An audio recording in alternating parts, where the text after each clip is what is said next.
Bonjour, mon nom est Daniel David. Bienvenue à ma chaîne YouTube.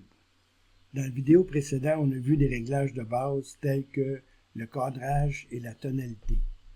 Dans la vidéo ici, on va voir d'autres réglages de base tels que la balance des blancs, le profil de couleur Adobe, ainsi que la correction de l'objectif photo.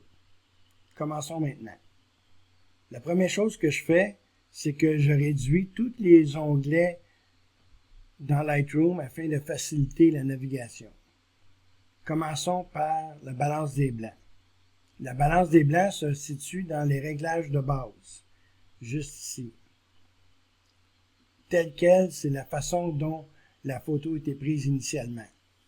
On peut choisir différents types, lumière naturelle, ombre.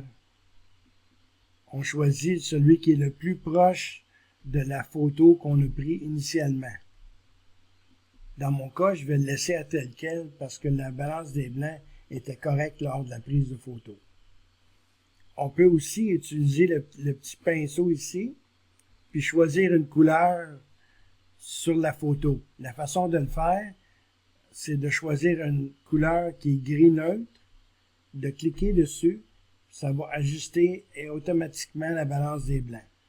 Dans mon cas ici, je n'ai pas vraiment de gris neutre à l'écran, fait que je vais choisir la balance des blancs telle quelle que j'ai pris initialement lors de la prise de photo.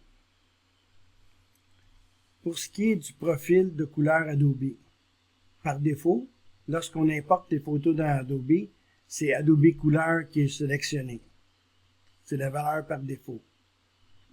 On a différents types qui nous sont proposés. Portrait, paysage, éclatant, etc. On peut avoir d'autres profils en cliquant sur les petits carrés ici qui nous offrent des différents profils adaptatifs, artistiques, modernes, etc.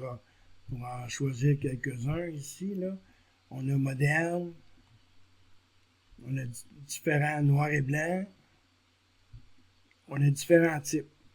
Dans mon cas précis, ce que j'ai choisi Adobe Paysage, qui est plus propre pour les couleurs que j'avais au niveau de la prise de photo. Maintenant, on va faire la correction au niveau de l'objectif. On choisit l'onglet Correction objectif. On prend l'option Supprimer l'aberration chromatique, toujours. Lorsque je vais activer le profil de correction, vous allez voir une différence à l'écran pour le lentille que j'ai pris initialement. Je l'active maintenant. Vous voyez qu'une légère modification qui a été faite pour corriger les distorsions et le vignettage qui est propre à chaque lentille. Pour récapituler, les réglages de base sont le cadrage, la tonalité, la balance des blancs, le profil de couleur Adobe, ainsi que la correction au niveau de l'objectif. En faisant ces réglages de base-là, vous allez obtenir au moins 80 à 85% de la photo modifiée. J'espère que cette vidéo-là vous a instruit. Si vous avez des questions, n'hésitez pas à m'écrire sur mon site web ou dans ma chaîne YouTube. Merci, à la prochaine.